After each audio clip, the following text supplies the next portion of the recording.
Coogs House. It's hard to feel bad about that one, but also it's kind of easy to feel bad about that one. Houston nearly pulls it off.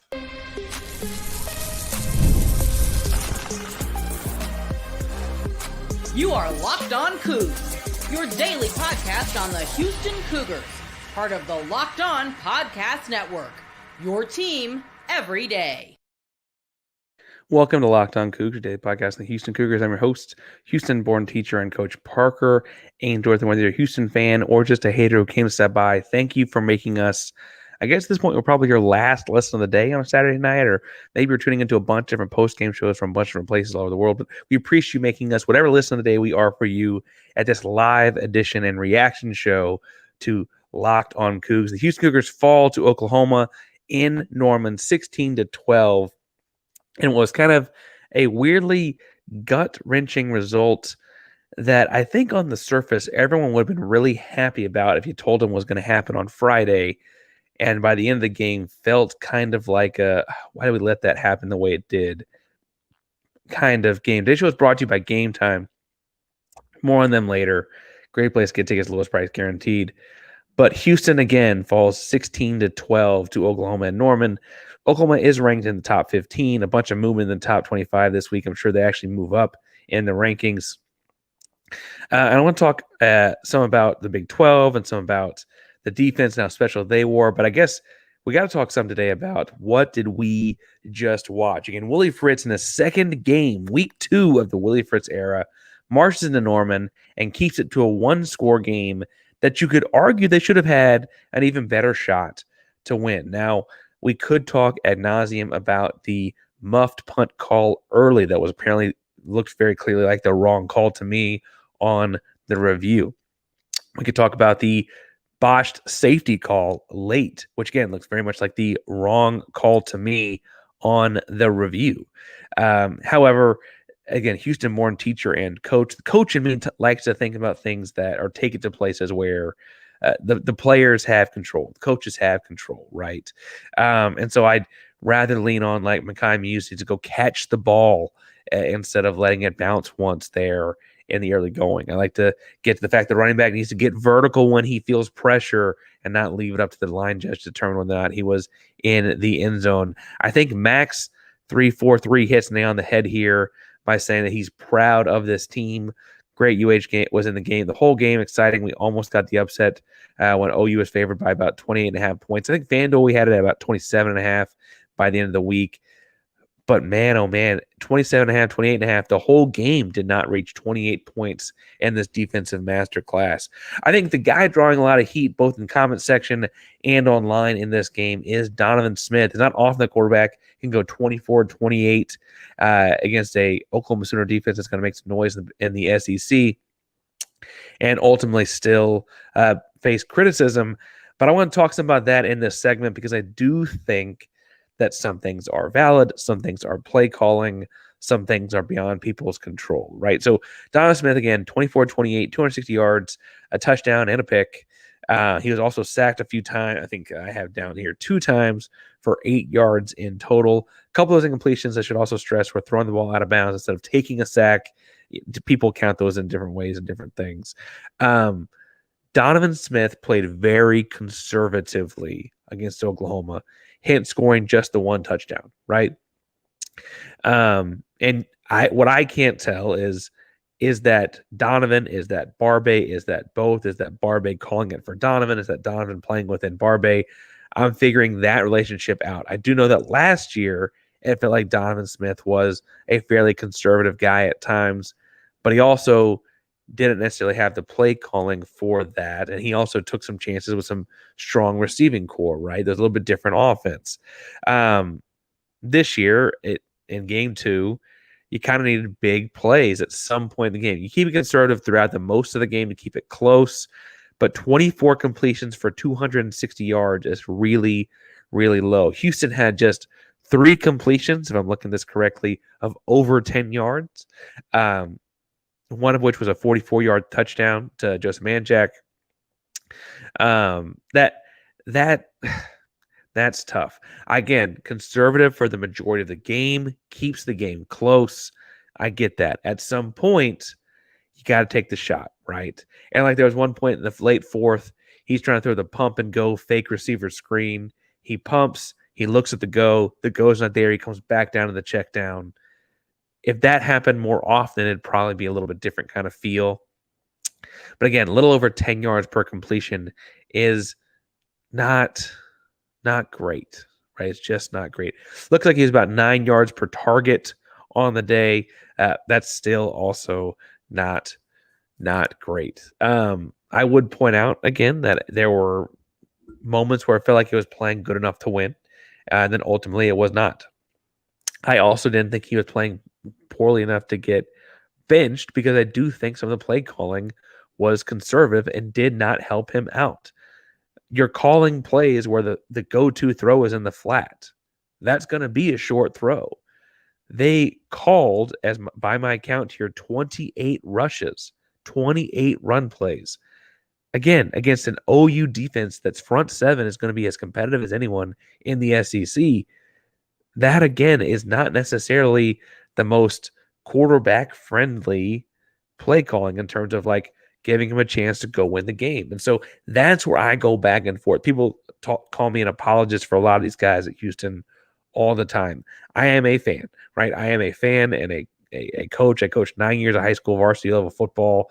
I currently coach high school. I'm assistant coach at high school level varsity basketball. I approach it with that kind of mentality and that kind of a background. And I would have a hard time as a coach. Again, I was a run game coordinator, meaning I called the run plays when I need a run play. Some years that was more than others. I would have trouble looking at a quarterback as my quarterback as having played poorly if I knew I was constantly taking the ball out of his hands in the run game. If I knew I was constantly taking the decision out of his hands by saying, hit the check down, right? We're going to run this flood concept to open up the flat route, right? Those kinds of things are on me as a coach. And I know it maybe sounds like I'm harsh on Barbay. I would point out that the conservative thing did keep the game close. And whether that's a lack of trust in him making it wide open, or just the fact of the matter is like a lot of games that a lot of people that beat Oklahoma this year are going to need to be conservative and keep the game close. We'll see. On the whole, it did feel like in that final drive or two, they needed someone that could flip it downfield 50 yards, flip the field a little bit here or there, and he wasn't that guy. He just wasn't. And so, that's, I think, where the fault lies. I'm not sure they've got anyone that is that guy. Everyone wants to jump to Uyale because his performances against Sam Houston a year ago, or that final drive against the UNLV backups last week. He also had struggles against UCF and stuff last year when it was garbage time. And so I don't know if he's the guy either. Zion Chris, they didn't trust enough to throw the ball last week. He didn't throw the ball one time. I worry about leaning too much into he's not the guy, we got to find someone else, when it might just not be on this roster, and that might be the best option they've got. They really did play well enough to win this game, though, and the call that no one's talking about is Brandon Mack jumped off sides in a situation late in this game, as well as the defense played, that just shot them in the foot. They end up getting the ball back with about 30 seconds because of an Oklahoma penalty, but they could have had a whole another minute, and that changes the dynamics thing completely. It's not. I see people typing in who they think it is, and that's what they've got. They've got what they've got. Some people are tall, some people are short. You can't change that about yourself. They are what they've got. That's the way things are. I look across the game, though, and I think that's the play undercalled. A lot of people are focused on the referee calls and maybe not focused on what Houston could have done to change those up. That offsides call, and I want to talk about how great the defense was in a second. That offsides was so critical in the way this game played out down the stretch, because Houston probably needed the full 90 seconds as opposed to 30 seconds to have a shot to throw the Hail Mary to win this game. And we've seen Donovan Smith throw the Hail Mary to win the game, right? And instead, that's not what happened, right? I want to talk about the defense in a second. I want to talk about how well they played aside from that single play in a second. But first, We're doing a lot of talking tonight about replacing or do we need to replace, et cetera, different guys. If you got a small business and you got to replace certain folks in your business, you got to hire, etc., whatever you got to do, LinkedIn Jobs is the place to do it. LinkedIn is not just another job board. It's the kind of place you can find professionals that you cannot find anywhere else, even those who are not actively searching for a new job, but might be open for the perfect role. In a given month, over 70% of LinkedIn users don't visit other leading job sites. They only use LinkedIn. So if you're not using LinkedIn, you're looking in the wrong place. LinkedIn knows that small businesses are wearing so many hats and might not have the time or resources to hire. LinkedIn is constantly finding new ways to make this process easier. And it just launched a feature that helps you write job descriptions, making the process even quicker and easier. Post job for free at linkedin.com/lockedoncollege. linkedin.com/lockedoncollege to post job for free. Terms and conditions apply. All right. I have to say that this single jump in offsides play was critical, and it really did dramatically shift a lot of what Houston had left at the end of the game. It changed what the clock situation was. It changed the energy of the game. It shifted a lot of things in this game. But on the whole, I think what we need to point out in this game, and being a little bit more positive, right, that Oklahoma, as an SEC defense with a five-star quarterback and all of the yada yadas, right? Houston went toe-to-toe with them and rode the coattails of the defense the entire way. This Houston defense is very, very special. I want to say that one more time.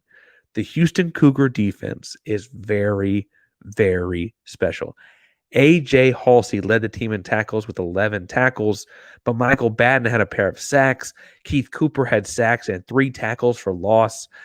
Carlos Allen dominated the interior at nose tackle. Hershey McLaurin had a couple big plays and pass breakups, as well as a tackle for loss as a DB. And I guess while only one of them counted, Jeremiah Wilson did have 2 interceptions. There's so many things to point out about what went well defensively for this group. Even, frankly, the recovery made a couple of times. The only 2 busts you could say they had on defense were both situations where it was a run kind of down, a second down and then a run kind of situation. Houston sold out on the run, and Oklahoma found the tight end for, in one case, a touchdown inside the 10-yard line, and in one case, a big game, right? I would point out that A.J. Halsey, while playing the run, was a mere couple of steps away. I think in schemes, I would have been coaching in. Again, I coached some high school football, not Division I college football, different athletes, obviously. I think we probably would have actually had Kentrell Webb assigned to that, but he's playing the run very aggressively, so Halsey's the next closest guy. That's really about that and the offsides penalty are about the only 3 plays defensively and be like, that was a mess up. Because the other touchdown was on a sudden change, balls inside the 10-yard line because Mekhi Muse misses a fielding a punt. The review, I don't think he touched it. I really don't. I just wish he'd gone up and fair caught it instead of giving it to anyone's options, right? Instead, they rule it hit him. Review says stands. They get the ball at the 10-yard line, I think it was. They throw a quick slant for 10.5 yards. In the middle of the field, that's no big deal. At the 10-yard line, that's a touchdown, right? That's just the way that goes, right? And that's unfortunate. They played 3 quarters of shutout defense against a very talented Oklahoma team. I want to continue to stress. It started up front, and I know Oklahoma's going to say they're a little banged up front, but it really did start up front with these guys. And I don't want to say I feel validated because that's maybe not fair. I said last week that UNLV is the kind of team that puts up 40 points a game on people, and Houston held that offense to 20. And I said throughout the week that, Houston can keep these guys low scoring if they can find a way to manufacture some offense, right? I'm not sitting here saying that I'm like some, whatever. I think that people that watched and paid attention to the game with more open minds saw that too. But I think what we're seeing is confirmation of that, regardless of what you or I think, right? This defense is what's going to carry this team. Willie Fritz is a defensive-minded head coach. He was that way at Tulane. He was that way at Sam. He was that way at Blinn. And he's clearly going to continue to be that way at Houston. I told people in a group chat I was in, I'm an offensive guy. I would much rather coach in and have a fun, close game where a bunch of touchdowns get scored because touchdowns are fun.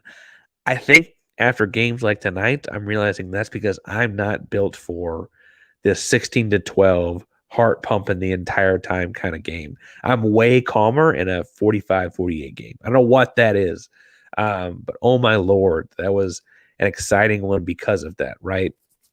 Now, getting things out of the way, I open with it. I don't think the safety was a safety. I do hope that the coaching point there is, hey, Rashawn, you're a young running back. When you feel the pressure, your toes are on the line, plant, get out of the end zone, right? Like whatever you do, dive for all I care, get out of the end zone, right? That's the coaching point there is whenever it's close, don't let them get anywhere near it. A lot of comments here. I was typically going to save those for the third segment because we got Big 12 stuff to talk about as well. Crazy day in college football. Can we just say that? Crazy day in college football across the board. Anyway, strong defense, running game, 35 carries for 58 yards. If you take out the sacks, it would have been 33 carries for, 64 yards, 66 yards. It's not great. And if you're going to have this dominant defense, you're going to have this special defense that carries you winning games, you're going to have to help them out by running the ball a little bit better. And I know that Oklahoma's defense, again, I've said it a couple times this week, a couple times tonight, Oklahoma's defense is going to be a SEC strong defense. It's the thing they're hanging their hat on. We can't keep running outside zone on 3rd and 8. I'm not sure 3rd and 4 is running down, and not for this team. And my heart yearns for getting Stacy or Parker or Rashawn, getting those guys into space. And to get those guys into space, I think we need to start hitting some more of the quick stuff earlier. We had a lot of quick passes in the first quarter, and I felt like we kind of got away from that over the course of the game. I think those things can open up the run game in a way that will help win some games. Oklahoma's really good. If they play like that against Rice, they should beat Rice, right? They should. If they play like that against a handful of Big 12 teams that we'll talk about later, they should beat those teams as well. And I think that that's a good game to know where you're at, because this time a week ago, we were all feeling like, are we going to win a game this year? I don't think I've said that, but I think people said that in the comment section, like this team doesn't win a game. And now I think the feeling is very much the opposite. Defensive performance helped a lot. Now we got the offense to help it out. I see a lot of comments about what you think that might be, what you think that fix might be. I don't agree with all of it. We're going to talk about that in 1 second. We talk about the rest of the Big 12 as well. But first, I mentioned that Houston plays Rice next week. And if you're looking for tickets to that, concerts, the Astros, comedy shows, theater, Rockets, Texans, whatever you're looking for tickets to, Game Time is the place to do it. Game Time has an all-in feature where you get no tricks. And I can see exactly what you're going to be paying for those tickets. You can also see what it looks like from that section and row in that type of venue for that type of event. The view, they show you exactly. It's great feature. I like the low price guarantee, which is you find tickets in the same section and row somewhere else for less. Game Time will credit you back 110% of the difference. So download the Game Time app today, create an account, and use code LOCKEDONCollege for $20 off your first purchase. Again, terms apply. That's a code LOCKEDONCollege, LOCKEDONCOLLEGE for $20 off. Download Game Time today. Last minute gets lowest prices guaranteed.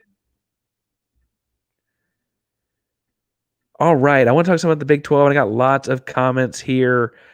I got a guy commenting several times about the quarterback situation. I'm not going to click on all of them, but I will say this person really likes ULA, Texas double tap.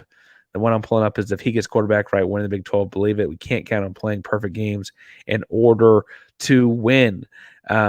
Now, without clicking on every single one of these comments, I'd point out that this person does think we is the perfect guy. You know, I think that they both do things well. I don't mean to say that they don't. And I said in my analysis over the course of the week last week that, you know, it probably is time at some point to put we in a situation where it's not garbage time to see if he can, if he plays the same kind of way or not. I don't know that makes me think he's a starter necessarily until I see that. I don't. If you're going to blame the play calling on not trusting him, like some people have alluded to in the comment section, I guess you could blame that on Donovan Smith.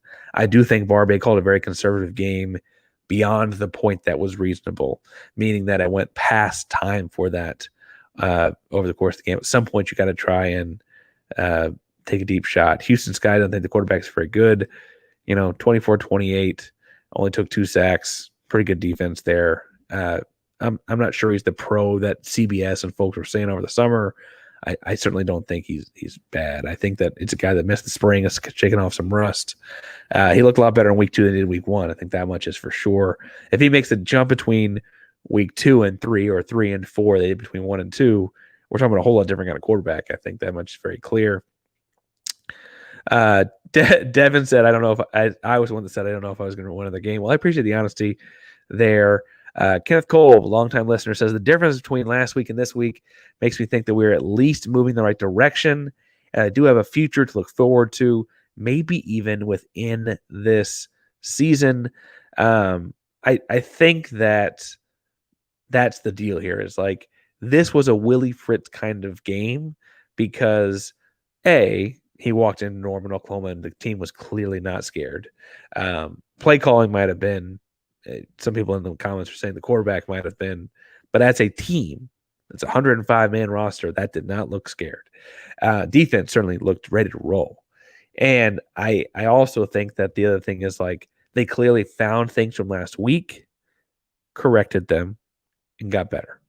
They gave up 20 points to UNLV last week at home and only gave up 16 points, one of them being on a sudden change special teams turnover, 1 touchdown of them being that, 2 of them being a safety in Norman, Oklahoma. That's a big, big flip around, right? Other comments here, people taking their turns trashing the quarterback. I don't know if I go that far, but this one's funny, so I'm going to read it. Devin also commented, you're absolutely right, Parker. The defense going to allow me to sleep at night. Donovan's going to make me wake up and throw up. That could also be other things happening throughout the night, if I'm being honest. But, kudos to you on having a fun time. I look at, before I move on to the Big 12, talk about what the Big 12 landscape looked like. I look at this game as a great building block, and we'll talk about this. I watched the game a second time on Sundays and kind of give my final 2 cents afterwards on Monday, sometimes Monday and Tuesday shows, depending on what kind of thoughts those are. I'm a little under the weather, if you can't hear that in my voice right now, so we'll see what that feels like or what that looks like this week. But I will say, I stressed throughout the week, and I'm going to stress it again. You played Oklahoma and Norman in 2024. There is no reason to expect the team not to be a much better team that sees them again in 4 years in Houston, right? This is the bar. You went to their place. You took it to them. You shocked them. You nearly shocked the world, okay? I think it's fair to say the expectation now for 4 years from now is that you beat them. And frankly, I don't think the expectation should be that you only kind of beat them, because you almost did that tonight at their place. Worth pointing out, that game is not in Norman. That game might have gone the other way. Crowd absolutely plays a role in a couple key reviews, not reviews, etc. Crowd absolutely plays a role in the defense. Houston's defense might have been even better with Houston's crowd behind it, right? That would have been big time. Could have been a really, really big game. Now, that game in a few weeks, I guess a few years, not a few weeks. That's, again, it's under the weather. That game in a few years is in Houston. 4 years in the Willie Fritz era. Things will look different. Other comments. Oklahoma came ready to play against another Temple. They found out UH is not Temple. They found out UH is not Temple. Folks, they don't trust the offense until they show the same progress of the defense. To be fair, same progress of the defense be kind of crazy. This, I don't mean to be negative, but this sucks, man. Heck, I can only imagine how actual players feel, so I get it. I can't imagine playing that well as defensive. I mean, imagine Keith Cooper playing the game of your life. You were playing at Tulane last year. You go to the Big 12. You're going to go play against an SEC opponent in their place. You're trying to put pro film on tape, and you do it. And then you take home an L because the offense can't score touchdowns. I mean, that's the deal. That's the deal. Across Big 12, as we always wrap up Saturday nights, post-game reactions, Arizona is currently barely beating Northern Arizona. Still weird that's a Big 12 game, but wow, that's not great. Texas Tech's getting the hurt put on them at halftime by Washington State. Arizona State might win a few games this year. They're up 27-3. Utah beat Baylor. That was one of those ones where you kind of hope a meteor hit the stadium instead, but anyway, Utah beat Baylor. Oklahoma State represented the conference very well and beat Arkansas. Kansas State held on to beat Tulane. Kansas did not represent the conference very well, lost to Illinois. Iowa State beat Iowa in the Cyhawk Bowl or whatever they call that one. Cincinnati lost a close one to Pittsburgh. That's not good. Western Virginia won a big one against Albany. UCF won a big one against Sam Houston. Colorado, can we get Colorado lost to Nebraska big time? Can we? Come on. And TCU got right against Long Island. Now, across the conference thing, it's interesting to look at, on the one hand, you look pretty good in some inter-conference play stuff with Arizona State or with Iowa State or with Oklahoma State, the state schools. They're the ones that look pretty good in inter-conference play. But then, Tech's kind of embarrassing you. Arizona's kind of embarrassing you. Colorado's kind of embarrassing you. And so the Big 12 is kind of this hodgepodge of a bunch of programs that, frankly, it feels like anything could happen any week. As Texas Double Tap points out, if you win the Big 12, you're automatically in the playoff. And the highest four ranked conference champions also get a bye in that playoff. I think that there's a chance that's in the near future. I don't know that that's this season future, but I think that Houston will win some games in this conference because it is such a wide open conference, and they've shown they can play upset. They can be that guy. Anyway, I'm gonna go watch the end of the Arizona game and see if they actually lose to Northern Arizona. I'm gonna recommend you go watch other Houston Cougar content. Lots of folks doing great post game stuff. Appreciate you making us your first listen. If you missed it, I was also on Locked On Houston Sports with Michael Connor. He does all things Houston, the Cougs, the Astros, the Texans, the Rockets. We had a good time over there. We chuckle a lot more on that one. He's a funny guy. So make sure you check that out as well. Want to hear more on the Big 12 Conference? I'm going to recommend Drake Toll and Locked On Big 12 for all things Big 12 football. Locked On Cougs is a proud member of the Locked On Podcast Network. That means your team every day. Go Cougs.